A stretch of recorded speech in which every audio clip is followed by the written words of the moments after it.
नमस्कार दोस्तों, अगर आपने Allahabad high court group D का फॉर्म डाला हुआ है तो आपको पहले प्रीवियस ईयर लगाना बहुत ज़रूरी है। क्योंकि दोस्तों मैंने प्रीवियस ईयर लगाया था, मैं उसका आपको रिव्यू कराने वाला हूँ और उसमें मेरे कितना क्वेश्चन अटैम्प्ट किया था और कितना सही गया और कितना कट ऑफ मेरा गया है और मैं इसमें पास हुआ हूँ कि नहीं। चलिए मैं दिखाता हूँ आपको। मैंने टेक्स्ट बुक में ये लगाया था, तो टेक्स्ट बुक की ये प्रीवियस ईयर है। जो प्रीवियस ईयर है आप देख रहे हैं इलाहाबाद हाई कोर्ट, तो मैं इसमें मार्क कर दे रहा हूँ कब का है ये। तो चलिए मैंने यहाँ से पोस्ट ले लिया, तो ये देखो, ठीक है जी। तो इसमें Allahabad high court group D official paper है, ये हेल्ड ये रखा हुआ था, मतलब ये पेपर कराया गया था 20 जनवरी 2019 को, ठीक है। तो चलिए मैं आपको व्यू रिजल्ट दिखाता हूँ, मेरा रिजल्ट कितना है। वैसे तो मैंने आपको दिखाई दे रहे होंगे कि 100 में से 86 क्वेश्चन लगाए हुए हैं यहाँ पे, और मैं पास हुआ हूँ कि नहीं इसमें। चलो दोस्तों, आप देख सकते हैं कि यहाँ पे मैं पास हुआ हूँ और मैंने कट ऑफ भी क्लियर किया। ये cut off clear the cut off, और इसमें लगभग इस पेपर में प्रीवियस ईयर वाले में 1650 व्यक्ति बैठे हुए थे, उसमें से मेरा रैंक आया है 157, ठीक है। और इसमें से 8600 में से 86 नंबर लगाए थे, लेकिन ये खास अच्छे नहीं है क्योंकि बहुत सारे क्वेश्चन ऐसे थे जो जल्दबाजी में गलत हो गए थे। क्वेश्चन कुछ भी था, मतलब कि क्वेश्चन अच्छी तरह से नहीं पढ़ने से ये सब कुछ हुआ था। मैं अभी वो दिखाऊंगा कैसी गलती हुई थी। चलो लगभग मेरे 90 के समथिंग नंबर आ जाते इसमें। तो मेरी परसेंटाइल रही थी 90.55 और एक्यूरेसी 88.66, ठीक है। और अटैम्प्ट किए थे मैंने 97 क्वेश्चन, और मेरे इनकरेक्ट क्वेश्चन गए थे 11। बाकी 86 नंबर करेक्ट है। इसमें नो निगेटिव मार्क है, कोई निगेटिव मार्क नहीं होती है। तो आपको बेसिस होकर सभी क्वेश्चन अटैम्प्ट करने चाहिए। वैसे तो आप कोशिश करें कि बिल्कुल सही सही क्वेश्चन लगाएं। चलिए, और मैं भी दिखा दे रहा हूँ कि बच्चे इतने इंटेलिजेंट होते हैं कि रैंक नंबर 1 लेके आते हैं। देखो, इसमें कोई व्यक्ति ऐसा नहीं है कि उसकी मतलब रैंक जो इसने 100 की 100 क्वेश्चन लगाए हों, क्योंकि आप देख रहे हैं कि एक क्वेश्चन 100% गलत होगा, क्योंकि हो जाता है ना, क्वेश्चन गलत लग जाता है तो एक तो जरूर जरूर गलत हो जाएगा। तो ये है इसने 100 में से 99 लगाए हैं, और इसने 98 और इसमें 98, ठीक है। चलिए, तो मैं अपना रिव्यू दिखा दे रहा हूँ। तो मैंने देखो, बिल्कुल बहुत सिंपल सिंपल क्वेश्चन आते हैं, मैं दिखा दे रहा हूँ आपको कि यदि एक दर्जन कलमों की कीमत 180 रुपये है तो एक पेन का मूल्य क्या होगा, ठीक है। तो 100, इसमें 180, मतलब एक दर्जन 12 होते हैं, तो 12 का भाग दे दो तो उत्तर आ जाएगा ये 15, ठीक है। मैं खाली आपको दिखा दे रहा हूँ जल्दी जल्दी, जो मैं दिखा रहा हूँ मतलब क्वेश्चन किस तरह के आते हैं। ये क्वेश्चन देख सकते हैं ये, और ये मतलब अच्छा पूछा है 92.305 लिखिए, ठीक है। आपको लिखना 92.305 ये लिखना था आपको। आगे एक आयताकार मैदान की लंबाई 100 मीटर है, मतलब किसी की एक आयताकार मैदान की लंबाई 100 मीटर है। यदि इसका परिमाप 300 है, यानी इसका परिमाप है 300 मीटर है, तो इसकी चौड़ाई, तो 2 कोष्टक में लंबाई प्लस चौड़ाई, ठीक है, और बराबर 300 रखकर उत्तर आ जाएगा आपका। ये साधारण ब्याज का आधा क्वेश्चन था, बिल्कुल सिंपल क्वेश्चन था। एक्स का मान निकालना था यहाँ पे, ये रोमन संख्या में बदलना था। ये गलत हुआ था। वो देखो, मैंने क्या किया था कि मैंने आरोही क्रम में लिख दिया था। ये पूछ रहा है अवरोही क्रम में, कि निम्नलिखित को अवरोही क्रम में लिखिए, अवरोही।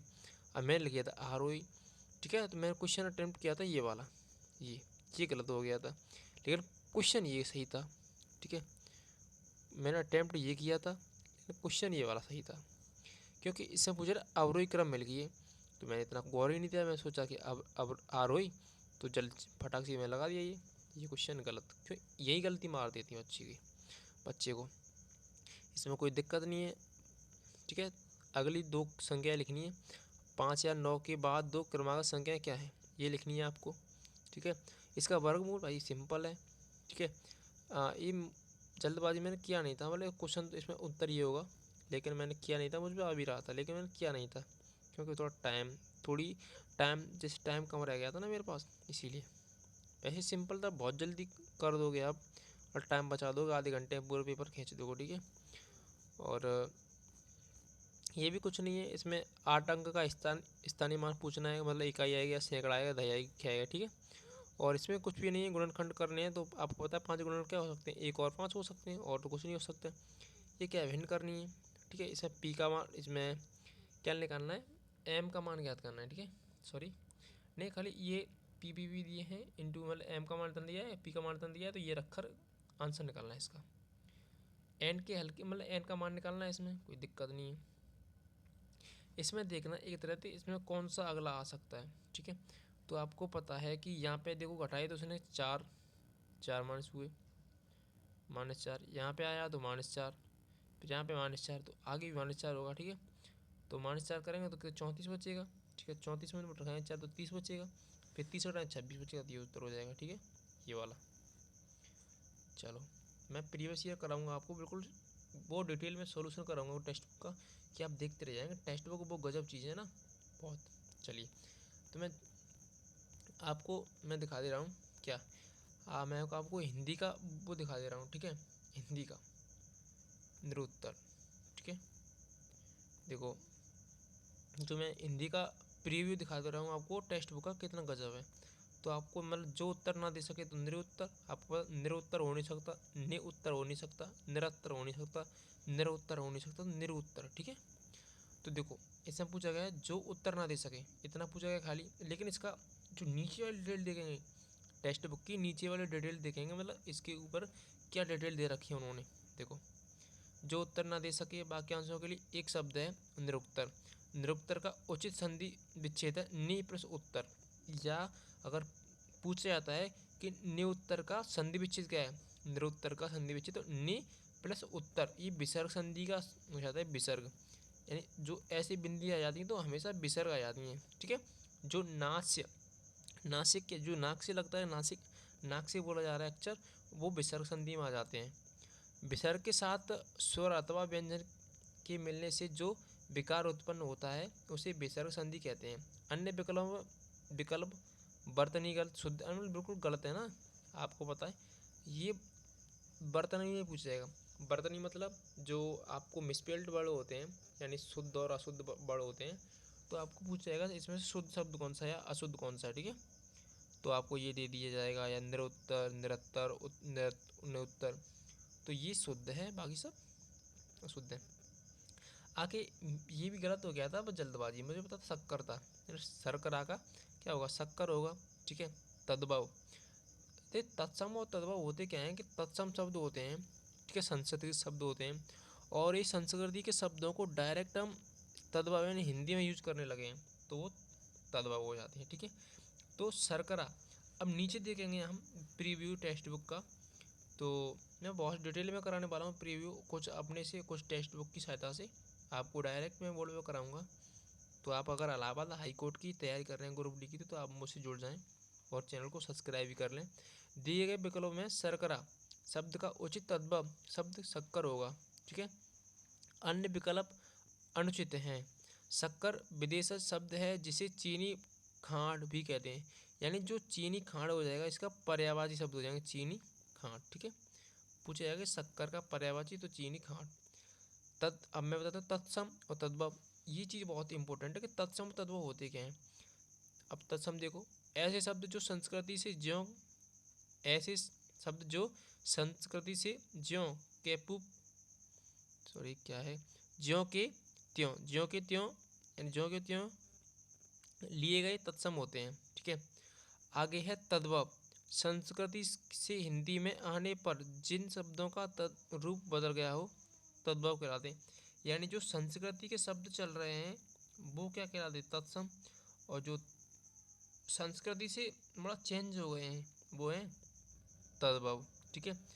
जैसे मैं दिखाऊंगा आपको, ये है, ठीक है, कूप, ठीक है, उष्ट्र, पंचम, आदि, आदि तो नहीं है, आदि मतलब आगे होता है, मतलब बहुत सारे हैं।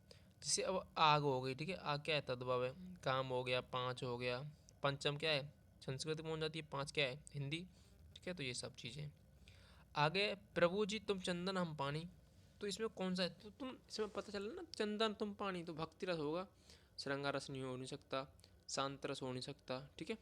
श्रृंगार रस होता है प्रेम का, ठीक है, ठीक है, और ये होता है भक्ति रस, तो भक्ति रस में आप देख लो, प्रभु जी तुम चंदन हम पानी, यह काव्य पंक्ति भक्ति रस की है। ठीक है,